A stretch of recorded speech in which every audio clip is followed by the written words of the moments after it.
Joined right now by DC policy analyst. It is Jim Wiesemeyer. Hey, Jim, how we doing?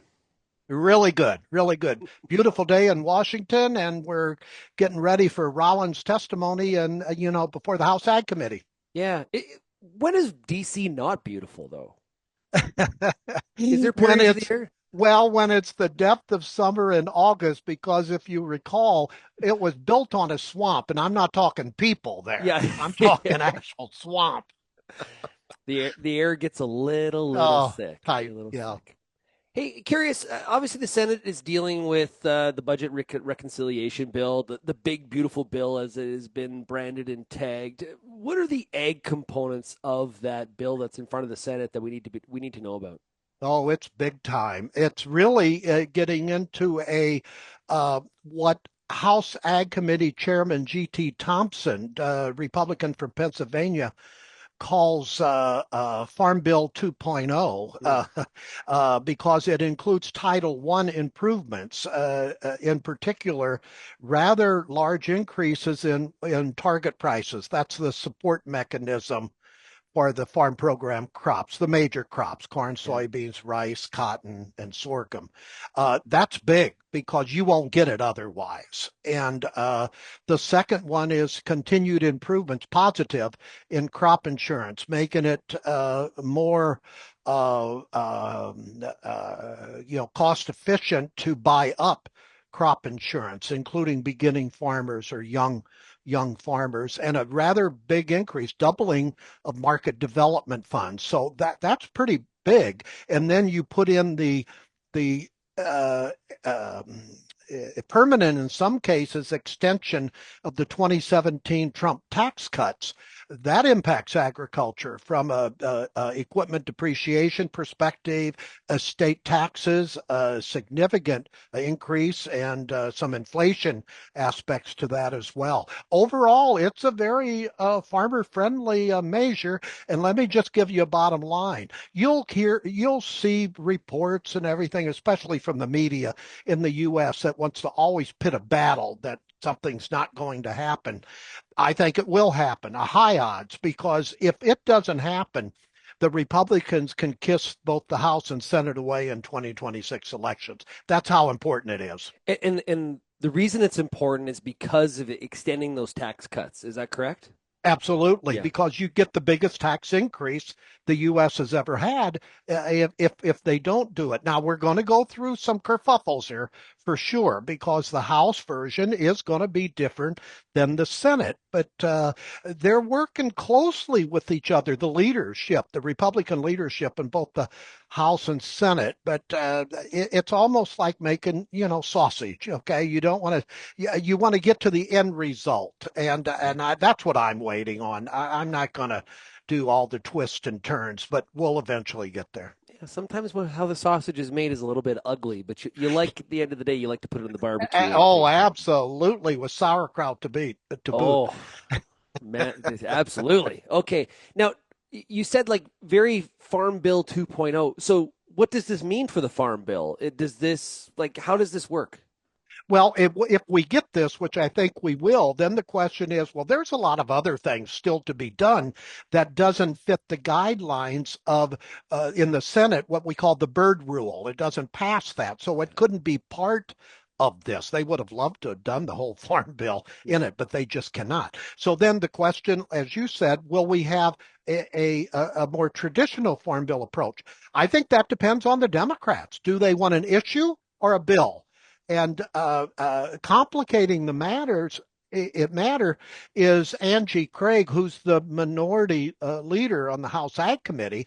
She's a Democrat from Minnesota, House member now, but she's going to run for the Senate.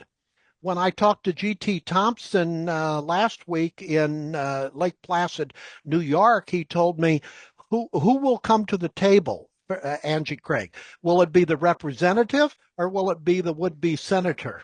And I Mm, think that's a fair way to put it. I think there's enough agreement to get a farm bill if they want one, because you're going to have a lot of the controversies out of the way with the yeah. Title One, the food stamp, the worker requirements that Democrats hate, but that'll be done. So that's what I said. It's going to be, depend in large part on the Democrats. Do they want a bill or do they want an issue going into the 2026 elections? Yeah, and those reference prices, my understanding is on some of the crops are almost below cost of production, and that's kind of the trigger point, correct? Yeah, they looked at the FAPRI and others helped USDA and the Hill come up with the cost of production, but that's always a loaded term because whose cost of production? I've learned that over the decades. I remember when my uncles who used to farm, now it's my cousins who farm, figure that one out. Yeah, They didn't buy farm equipment every year. They didn't, so yeah, their cost of production was obviously lower than a lot of other farmers. So you always got to wait a minute, whose cost of production? It's going to come close to as possible a fair yeah. cost of production without guaranteeing a profit. Okay, like you mentioned, Secretary Rollins on the Hill, and at the time of us having this discussion, that has not happened yet. What can we expect?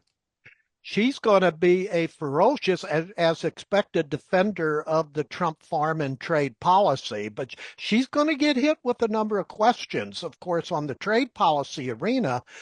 When will we see more trade agreements? Now, we had overnight news that they have a tentative agreement between the U.S. and China on a framework agreement, and Trump just came out and said that he signed off on it. So it's up to Xi, and I fully expect Xi to do it because it's a win-win for both. Both countries need it. And Trump indicated that U.S. tariffs on China will be 55% and China tariffs on the U.S. will be 10%. But this is not the end of it. They're going to continue to talk, which I think eventually by the end of this year, we'll have what we call a phase two agreement. And that would include perhaps agricultural purchases from the U.S. But Rollins will give an update on her trip. She's going to announce some other countries that she's going to visit. But farmers and ranchers want to see more than just the United Kingdom cursory, a tentative agreement that they want meat on the table. And so she'll be asked that.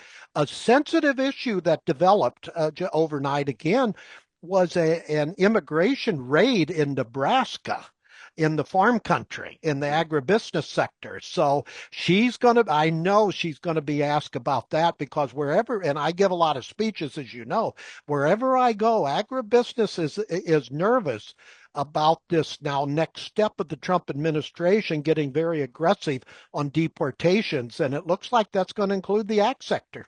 Well, and in Republican states, that that Yes. and that might be the one that catches a few of us off guard. I was telling a lot of audiences, if I was living illegally in the U.S., I would probably move to Republican state and be in farm country if I wanted to stay. Yeah. Maybe that's not the case. Well, uh, yeah, you can't trust or verify anymore on that issue because you've got very uh, strong deportation people advising Trump. But another one in this Nebraska case, the one of the companies in question that got raided said they used what we called the E-Verify system.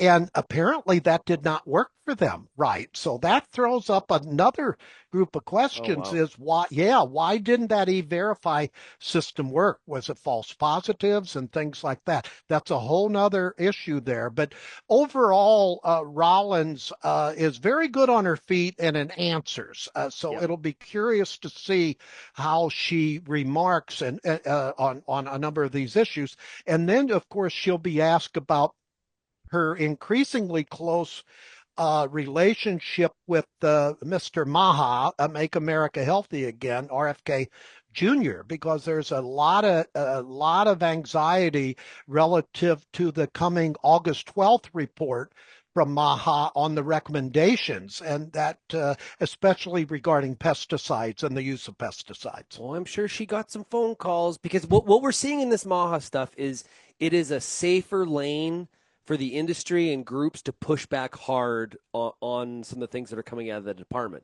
When it comes to Trump's thoughts about tariffs, we're hearing a lot of like, we're going to give the president some runway on this. When it Yeah. comes to Maha, less personal to the president, people are pushing back. I'm sure she's hearing about it. Yeah, I think that's the straw that broke the ag sector lobbyists back They're Yeah. saying, okay, enough already. This is, we've had RFK Jr. verbatim called sugar poison. That's come on, come on. The initial Maha report was really an RFK document. This coming one now, they knew they got the White House Chief of Staff, Susie Wiley, involved, and she actually helped change the Maha report that came out. It would have been worse for the ag sector. And now they've been meeting with various ag and ag industry groups. So they know they've got a PR problem going into this report. But at least ag has a seat at the table now to voice their concerns. Yeah. Hey, any update on when we're going to hear about these RVOs? Oh yeah, by the end of the month. The rumor mill was going yesterday, but it's really on another subject that EPA Yeah. will announce. But I think the history clearly shows that we'll get an announcement on the 2026 and maybe more mandates and any waivers by the end of this month this year. Okay. And hopefully that then that'll temper all these rumors. I was watching a press conference, I guess, or there was a Q&A in the Oval Office this week, and it was interesting. President Trump was talking about what's going on in California, but what I thought was interesting is that Rollins was again right there. It kind of felt like what they were talking about was kind of an issue outside of like her kind of lane Yeah. of responsibility. She's obviously very close to the president. A lot of people talked about she's the most influential person in cabinet, very connected to him and has a history with him. Do you think she's long? Like, is there bigger plans for her? Is she secretary for long? I, I think that if you recall, she was in the top running to be White House Chief of Staff. She was. Yeah, Susie yeah. Wiles, yeah. Susie Wiley was picked, so I wouldn't rule her out coming into if Susie leaves because that's a hard job because you're a gate. Can you imagine being a gatekeeper for Trump? Well, especially when everybody knows they want to be the last person that talks to him. So you would be Yes. constantly telling people, no, no, no, no, Yes, no. and you said it. He trusts her, and because they're a close relationship in the past. Yeah, I have not seen a USDA leader as close to a president since Dick Ling under President Reagan. Because if you Oh, wow. recall, Ling was California Ag Secretary when Reagan was governor of California. So, yeah, I would say that, I don't know, but I would speculate that she would be in the running if Susie ever left. But she is one of the more articulate ag secretaries that I've seen. I'll Yeah. tell you that. And she does her homework. I mean, I've had people, staffers, tell me, much like Trump, she'll call them up at 12:30 at night for a briefing or 4:30 or 5 in the morning. I mean, so that's Trump like Yeah. there. And I've seen her at meetings. She sits down and takes notes. She does. And what I like with any cabinet member, they'll listen. You Well, know, I've personally been around her about 3 times, I think now, and one of the anecdotes I've heard a couple times is on the note thing, taking really detailed notes, and then things from those notes, or that and people know like when something kind of odd or off the track is brought up, people know that it has to do with those notes because it comes up like a week later. And what about this? Like, yes. so yeah, she it's very follows interesting. she follows through now she's getting into the area now where she has to deliver on some Honeymoon's over. things. It's getting closer to being Honeymoon's over. over, like I Yeah. said, this deportation, the egg situation, it's not ended, but they got a story to tell on the rapid decline in egg prices and the bird flu, Yeah. situation with their 5-point plan, and she'll probably mention that today.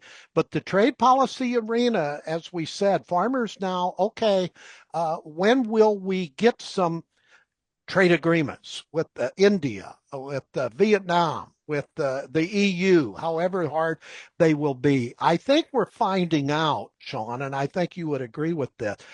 even the Trump-like trade agreements are like in the past. They're excruciating to conclude, Yeah. and frequently you get framework agreements to be filled in later. It just doesn't happen quickly. They are um, trade deals that are not they're not traditional comprehensive trade deals. They are an agreement and a framework to let's keep on talking. Like Yes. there's bits and pieces. They tend to focus on two or three streams that are important, and all of the other stuff we'll figure it out over time. Yeah. They're not like a meaty trade deal like we're True. probably used to. But at the end of the day, I think, and this is what I think many in the market have underestimated, I think, especially U.S. agriculture, will still be better off with these, whatever they are, than they were before. So we're going to have to see. But what this administration is doing that I haven't seen anyone do in my 50-year career to the degree they're doing is going after non-tariff trade barriers. Yeah, yeah. That's difficult. Now, if we can get in even a tidbit of that, I think that's success. But the other one is, I think increasingly we're moving toward a more sane agreement between your country, Canada, and the U.S. and Mexico. I think he's working with Mexico's President Shinbine on modifying the metals tariff, not totally taking them off, but that news Yeah. broke late yesterday as well. We have a North American market. You know it. I know it. Most traders know TRADERS. Traders know Yeah. it. And we got to get back to that because it's inefficient not to do otherwise. We've got established trade patterns, et cetera. Let's get back to that as close as we can. Yeah, take on the real nefarious characters that are Yes, out there in the market. absolutely. Hey Absolutely. Jim, this has been awesome. Thanks so much. I really appreciate it. Sure. Anytime.